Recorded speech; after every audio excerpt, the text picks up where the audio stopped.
అందరికీ నమస్కారం. 50 కోట్లతో దొరికిన ఆర్థిక మంత్రి తీవ్ర కోపంలో ప్రధాని మోడీ. ఈ విషయాలను తెలుసుకునే ముందు వీడియో మీరు కంప్లీట్గా చూడండి.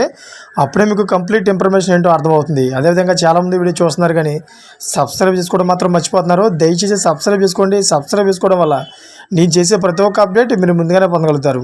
అదేవిధంగా చాలామంది లైక్ చేయడం మర్చిపోతున్నారు. దయచేసి లైక్ చేయండి. లైక్ చేయడం వల్ల ఈ ఇన్ఫర్మేషన్ మనం చాలామందికి రీచ్ చేసిన వాళ్ళు అవుతాం. ఇంకా లేట్ చేయకుండా వీడియోకి వెళ్ళిపోతాం.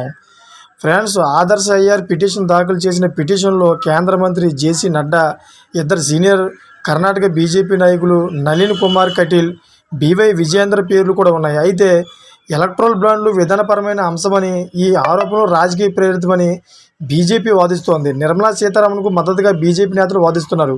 ఎలక్టోరల్ బాండ్ పథకం ద్వారా వ్యక్తులు, కార్పొరేట్ సంస్థల నుంచి బలవంతంగా కోట్లాది రూపాయలు వసూలు చేశారని నిర్మలా సీతారామన్ తదితరులపై ఈ ఫిర్యాదులు ఆరోపణలు చేశారు.